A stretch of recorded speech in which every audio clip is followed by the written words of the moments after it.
Hey guys, John V again here from Phone Arena. You're watching our in-depth video review of the Samsung Galaxy Note 10.1. It's available right now.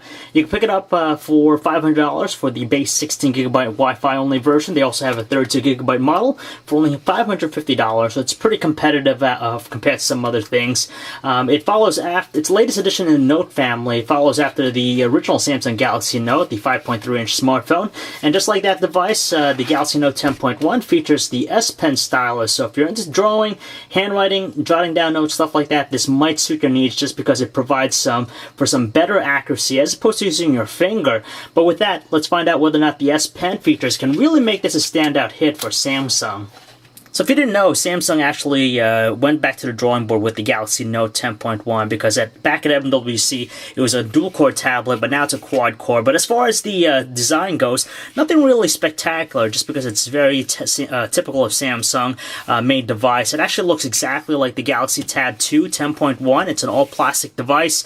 We have the blue model here. It's also available in white. You have the gray elements around it. It's not the skinniest tablet we've seen, but it's fairly streamlined. But for an all-plastic device, it does pack some substantial weight, almost as weighty as the new iPad. And as far as the overall styling, nothing again that really pops out. It's pretty much a conventional design. We don't like that the bezels around the display are pretty large, which actually increases its overall footprint. Visually, there isn't anything captivating about the tablet's display, just because it's very average nowadays. 10.1-inch WXGA PLS LCD display, so it's 1280 by 800 pixels. Not the highest res screen that we see out there, but it's decent enough to make out most fine text with relatively few issues. So things like the web browser, we're still able to make it out, but not it's quite as stunning as the Retina display on the iPad that's higher resolution. It produced some nice natural-looking colors, very neutral with its color, with its color tones, and its viewing angles are kind of questionable. You can tell it kind of washes out in extreme angles, and with that, we still find ourselves having to shield it away from the sun in direct sunlight. But the bigger thing here is just that it utilizes Wacom's technology, which allows the tablet's display to actually offer superior precision with touch input with the S Pen, and we'll talk more about that in a bit here. Perched above the display, we find the 1.9 megapixel front-facing camera, so you can take still shots and also self-portraits with that. So just like the Galaxy Tab 10.1 the second version, the Galaxy Note 10.1 features the left and right speakers, which are faced towards us, which again offers better clarity just because it's projected towards us as opposed to away. On the bottom edge, we just have the proprietary connection port for data and charging connectivity. You could also get video out with the aid of an adapter or a dock, and you also have the microphone as well. Conversely, on the opposite edge, we find most of the ports and buttons on the tablet. You have the 3.5mm headset jack, the IR blaster, which has been a common thing we find with most of Samsung's tablets. It turns it into a universal remote. Micro SD card slot, the volume control, and also a dedicated power button. They're raised and they offer a pretty good tactile response when pressed. Flipping over, placed squarely in the top edge, we have the tablet's 5-megapixel autofocus camera with its LED flash. It has the ability to shoot up to 720p videos. And finally, the biggest redesign found with this updated version of the Galaxy Note 10.1 is now it has a slot here for the S Pen stylus, just because with the previous model, it lacked that, but it's just nice that you're able to tuck it away when you're not using it. As for the included S Pen stylus, we like it that it mimics the look and styling of an actual pencil, so it does offer for a more natural grip in the hand, and also very comfortable to actually write with, especially for a long period of time. You have also a button right there, which offers a variety of different functions depending on the application. If you don't like this one that comes included with the tablet, Samsung also has a variety of different ones here, like this one that looks like a regular standard pen. It's a lot thicker, and so again still offers a really nice natural feel. But either way, it's just nice that this version here is a lot larger than the one that was featured on the Samsung Galaxy Note smartphone. Without a doubt, the biggest selling point found with the Samsung Galaxy Note 10.1 is the fact that it features Wacom technology, which provides for superior accuracy thanks to the pressure sensitivity S Pen stylus here. With other tablets out there, if you're going to draw something or if you're going to write something down, you typically use your finger or a capacitive stylus of some kind. But the problem with that is that they don't measure pressure sensitivity, so you just get a uniform stroke like so. With the S Pen here, the nice thing about it is that depending on how much pressure you apply apply, you get either very faint, and the harder you apply, you get deeper strokes like so, which is definitely nice, something we don't see out of other tablets out there. And in terms of accuracy, it's really good just because for drawing, for writing, stuff like that, it is very accurate in what you write, and it definitely has a specific crowd it caters to. So if you're a graphics artist, a drawer, there's something you want to take a look at. So when we look at the visuals with the custom Android experience on the Samsung Galaxy Note 10.1, it remains pretty similar to the TouchWiz version found with Honeycomb, but it does share some of the newer elements found with the Galaxy S3. For example, you have the TouchWiz Nature UX sounds there with the water droplets and all that. Still, though, with the experience here, it offers a ton of personalization with the variety of different widgets. Nothing really different about that. You have your app panel laid out in your traditional grid-like view, and of course your widgets, you have a variety of different ones to choose from, and the notifications panel right there gives you access to some quick connectivity features with the tablet. But we'll go into some of the newer features found with it, but still lacking some of the newer things out there that's found with the Galaxy S3. For example, it doesn't offer NFC, so it misses out on features like S-Beam.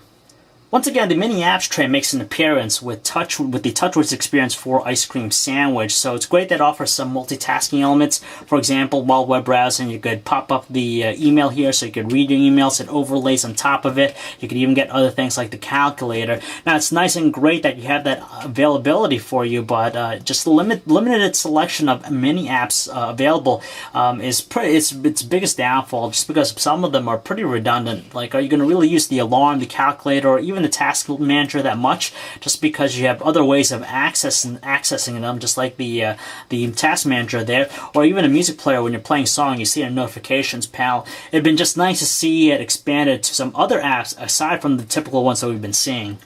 Another new feature found with the experience that some people might find useful is the multi-screen function with it. So it's just like the mini apps tray, it is limited to certain applications. So for example, if you're within the web browser, you could actually have the email app tiled right next to it, almost similar to like a Windows PC, where you could actually see two windows at once simultaneously. So it's great for productivity, but the biggest downfall again is the fact that it's just limited to those specific applications.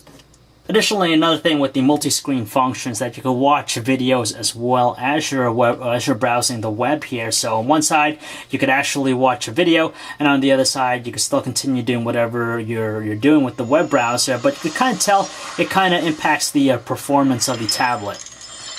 And just like the Samsung Galaxy S3, the pop-out feature is also available with the Galaxy Note 10.1. You just tap it, and you can actually have the video playing overlaid on top of whatever you're doing. So if you're browsing the web or running some other application, you could still watch a video, and you can resize it to any length and width you'd like. But again, as you notice, it kind of makes the tablet's performance a little bit choppy. So if you've been taking notes, you'll surely appreciate the features found with the S Note application, which we already saw with the Samsung Galaxy Note smartphone. But the cooler thing is that you have a larger real estate to deal with here, so you could rest your palm just like you would a normal paper and pen type deal. So it doesn't interfere as you're holding the using the S Pen here to draw or type something or write something down. And with the S Note application, you have a ton of different options as far as colors, the style, the pen choice. And on top of that, the other useful things are found with the variety of different productivity tools. For example, Shape Match. If you're going to be drawing a flowchart of some kind, it already recognizes some of the shapes that you're going to try and draw here, and automatically will fine-tune it. And on top of that, you have things like recognition here, handwriting recognition. So you just write it down, and automatically will pop it up for you. Preloaded with the tablet is the Adobe Photoshop Touch application. It's a premier photo editing suite, and if you're a graphics artist, you'll really fall in love with this just because you have a lot of power and control with the application combined with the S Pen. For example, one cool feature is that we have the ability to actually Photoshop out the boat here in the actual image.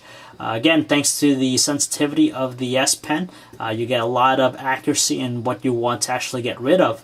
And it's just nice having that functionality available to us all in the Galaxy Note 10.1. On top of that, another neat thing found with the Adobe Photoshop Touch app is the ability to select which portions of a photo you want to turn black and white. So you can tell here we're using the S Pen to actually go ahead and change certain sections of the photo into black and white. So we're going to do that really quick here, and thanks to the precision and accuracy of the S Pen, again, we're able to pick and choose exactly which portions we want to keep in color. So it is a pretty neat feature that you can find with the application. And say, for example, we wanted to saturate the level of the just the yellow here, the flower, we could do that like so. So it really stands out. And again, that's another neat feature you could do with the app. Powered by a quad-core 1.4 GHz Exynos processor with 2 GB of RAM, it produces some nice and respectable benchmark scores. And with the live wallpaper right now, it's doing fine, but it's hit or miss just because in portrait usage, we still notice some choppy movements with its execution like so. But it's actually most prevalent with the processor-intensive task with the multi-screen function here. So for example, if you're watching a video and also browsing the web, it really impacts the performance and becomes quite choppy and slow. As we look at the buttons on the on-screen keyboard, very small and tiny compared to some other layouts out there, but we still appreciate the row numbers up top. It'd been just nice to see some additional punctuations as well. But nevertheless, you get a really nice responsive rate of inputs, no worries there.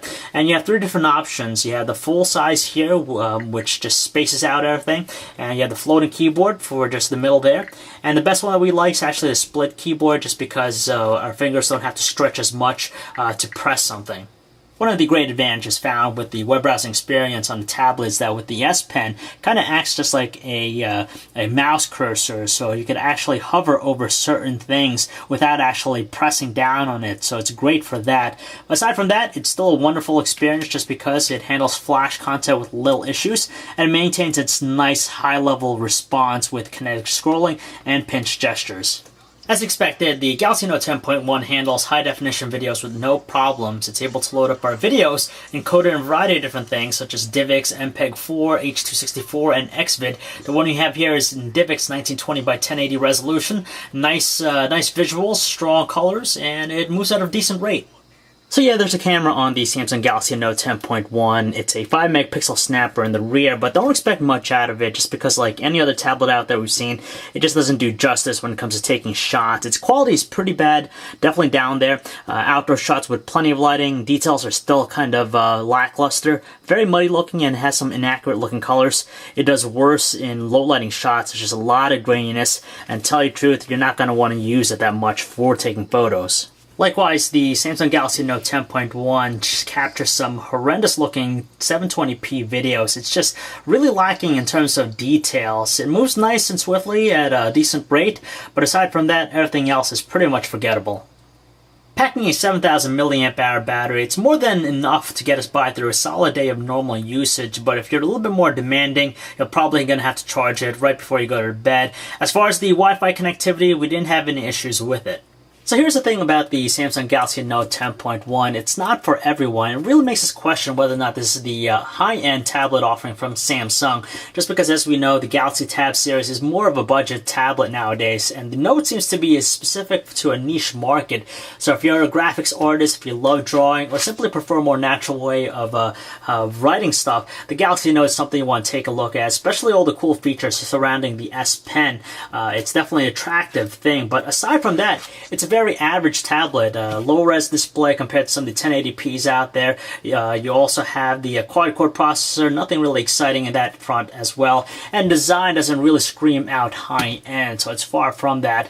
But either way, you still get a good amount of value for $500. So if you'd like to learn more about the Samsung Galaxy Note 10.1, guys, you can check out our website, phonearena.com. This is John V. As always, thanks for watching.